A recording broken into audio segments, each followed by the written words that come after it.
I hope you're not afraid of the dark. Hey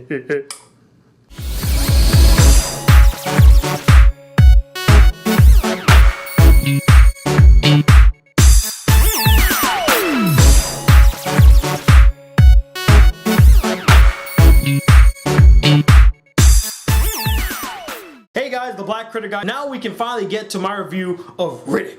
And you're probably wondering, why is it so dim in here? Because Riddick loves the dark and I'm thematic that way. Also guys, we got a special guest joining us in this review, Christian from Cobbster Reviews. What's up, man? You wanna know something about me? Bounty hunters.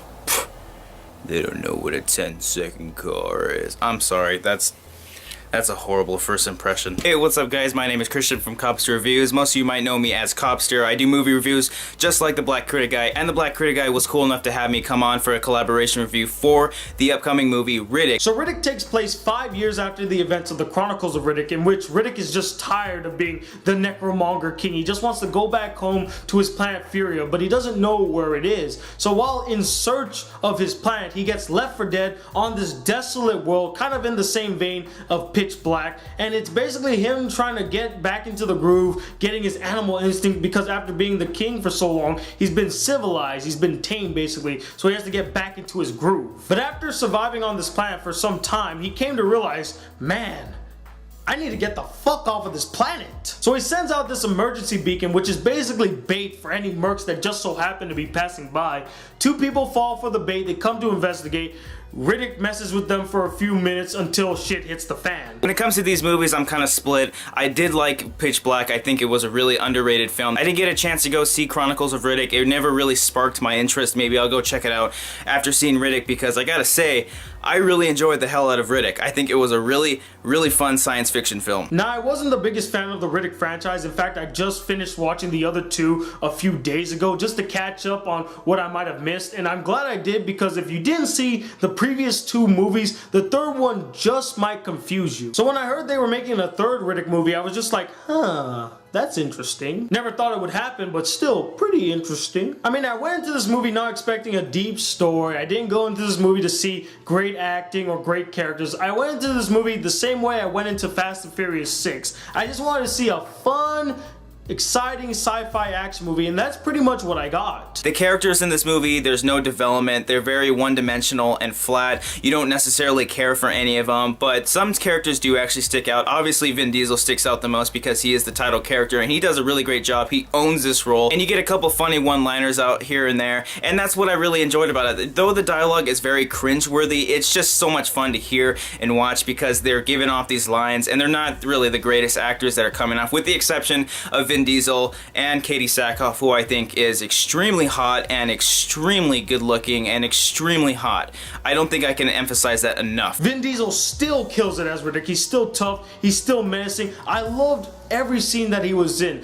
I loved the beginning of the movie. I loved when he was fucking around with all those merchants, killing them one by one, just outsmarting them. It was so fun to watch. As for the characters, I mean, most of them are just cannon fodder. They're just in the movie to die. That's all they're in the movie for. They're not there to get development. They're not there to bond with other characters. They're just there so that we can have somebody die in a scene. Which is fine. I'm not complaining, but I mean, if you just put them in the movie for them to die, I mean, why would I even care that they died? I just look at them and say, oh, okay, they died. Move on to the next person. But I will give the movie credit for one other character, and that's this guy. Now, I can't say who he is because it would give major spoilers to the movie, but out of all the characters in this movie, he's the one with the most valid reason to go find Riddick, and I actually believed his reasoning, and I liked him a lot. He was a very interesting character. Besides him and Riddick, you can forget about every other character. Now, I did like Katie Sackhoff's character, not because I'm a fan of schmoes, no, but because she was just a badass female character. She kicked a lot of ass. I liked her. She does a really great job of being hot and a badass at the same time.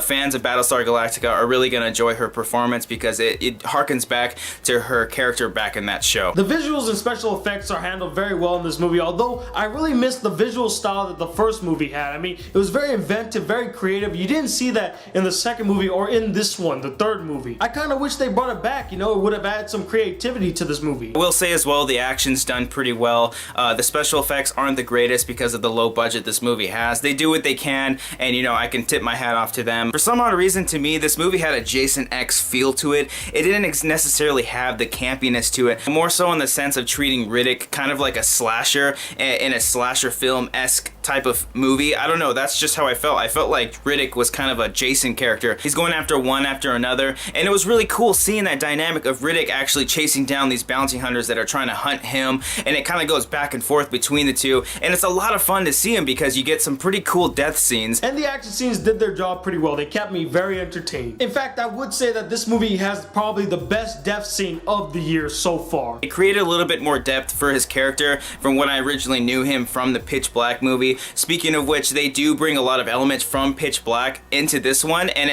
I don't know necessarily a lot of things about Chronicles of Riddick because I didn't see that, but I felt like they focus a lot more on the Pitch Black aspect rather than the Chronicles of Riddick. I mean, that's not saying much because I didn't see the movie, but that's how I felt, and that's what really, you know, sparked my interest in this movie because they did go back to those elements of Pitch Black. I don't think Riddick really hit the marks that Pitch Black did, but you know, for what this movie had, it was pretty great. One thing that I really appreciate about this movie is how it ties into the other installments very well. I mean, I thought they were gonna negate the ending of the second one. I saw him in that desert, but they explained how he got there, and I'm glad they did. And another thing I really liked is how they blended the elements that made the other two films really great, like the horror element from the first one and the sci-fi element in the second one, into this movie very well. As for the problems of the movie, as I mentioned before, the characters, they're very weak, one-dimensional, you really don't care about them. The acting also is very weak, I mean, but you come to expect that when you come to see a Riddick movie. You don't come to see the acting, you come to see the action.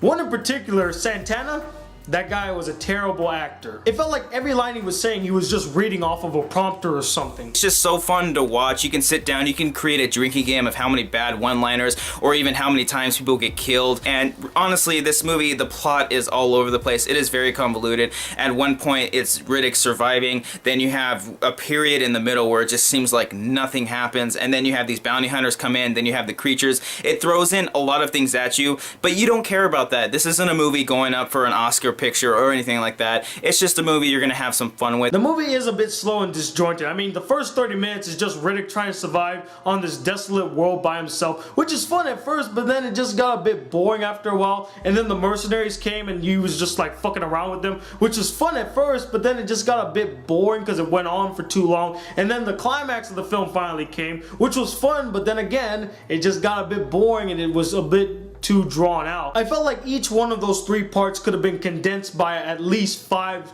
to 7 minutes. If you're fans of this series, go out and check it out. So for me, I'm gonna give this movie a B-. Really great time at the movie theaters. Fun, sci-fi, popcorn, fun, yeah. Cool death scenes, funny dialogue, and some badass moments from Vin Diesel and the extremely hot Katie Sackhoff.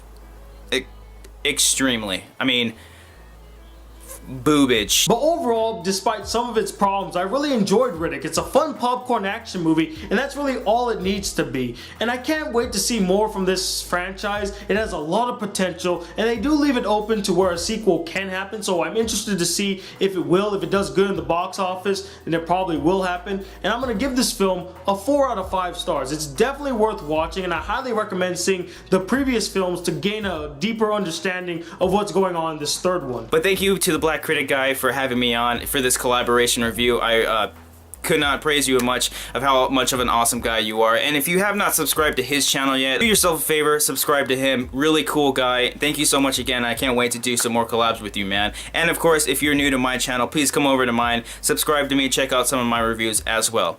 Thank you guys all for watching, and stay frosty. But anyway, what did you guys think of this film? Did you like it a lot? Or did you feel like it was another dull Vin Diesel action movie? And let me know, what is your favorite sci-fi horror film?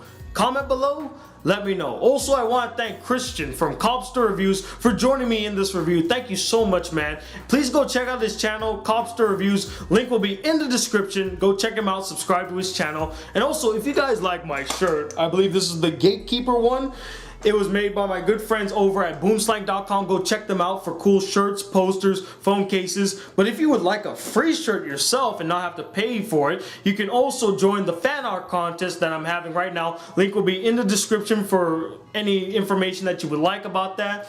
And you can join and you get yourself a free shirt if you win. And also check out my Facebook fan page for updates and more and other things. But until then, guys, hit that subscribe button. If you're new to my channel, welcome to the Black Critic Guy. Like this video if you really enjoyed it, and I'm Tony Watt II from the Black Critic Guy. Till then, Peace, YouTube.